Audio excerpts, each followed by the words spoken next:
बिस्मिल्लाहिर्रहमानिर्रहीम। अस्सलामुअलैकुम मुअज़्ज़िज़ सामीन। लॉकडाउन में नरमी के दौरान अगर आप या आपकी फैमिली ईद की खरीदारी के लिए मार्केट या बाजार जाना चाह रहे हैं तो मेरी वीडियो को एंड तक देखें, क्योंकि ये वीडियो आपके लिए और आपकी फैमिली के लिए बहुत इन्फॉर्मेटिव साबित होगी।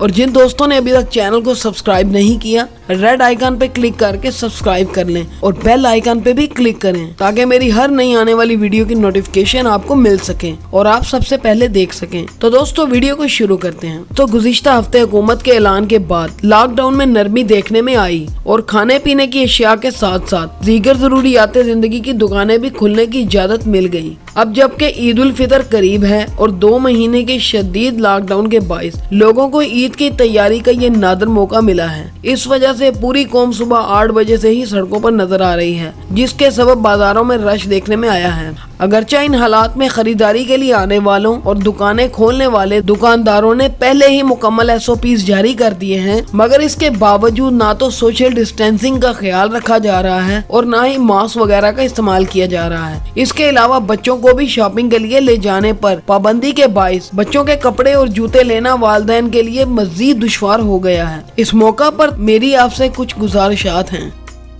घर से निकलने से कबल आपको ये पता होना चाहिए कि आपने क्या खरीदना है। माजी की तरह अब ईद की खरीदारी कोई तफरी या घूमने फिरने का मौका नहीं है, बल्कि मजबूरन मिलने वाला एक मौका है। बाजारों में शदीद रश और कोरोना वायरस के खदशे से बचने के लिए कोशिश करें कि कम से कम वक्त मार्केट में गुजारें। इसलिए जो खरीदारी करनी है इसकी लिस्ट बना लें। लिस्ट में सिर्फ उन अशिया को शामिल करें जो कि नागुज़ीर हैं, क्योंकि विंडो शॉपिंग या फिर फालतू अशिया की खरीदारी इन हालात में न सिर्फ वक्त का ज़िया हो सकता है बल्कि इसके सबब पैसे का ज़िया भी हो सकता है।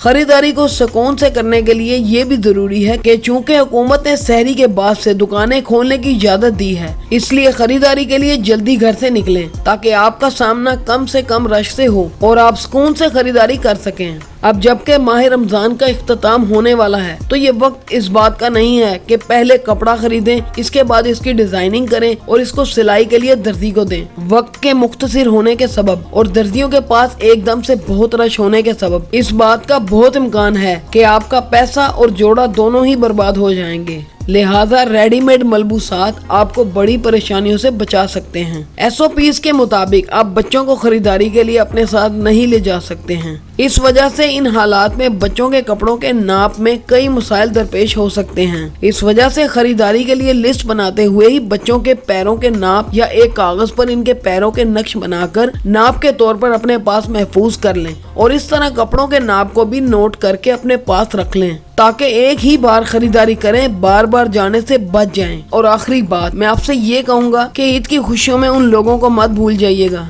जिनके पास पहनने को कपड़े नहीं हैं। उनके भी बच्चे हैं, उनकी भी ख्वाहिशात हैं। दोस्तों कम से कम फजूल खर्ची करें और पैसे बचाकर उन लोगों की मदद करें जिनको पैसों की बहुत जरूरत है। दोस्तों इस उम्मीद से वीडियो का इख्तिताम करता हूँ कि आप ईद की खुशियों में ऐसे लोगों को भी याद रखेंगे। दोस्तों वीडियो को लाइक करें, जिन्होंने अभी तक सब्सक्राइब नहीं किया चैनल को सब्सक्राइब करें और बेल आइकन को भी क्लिक करें। मैं हूं आपका होस्ट अदनान और आप देख रहे हैं अदनान टीवी ऑफिशियल। मैं मिलूंगा आपसे नई वीडियो में, तब तक के लिए अपना बहुत ख्याल रखिएगा। अल्लाह हाफिज।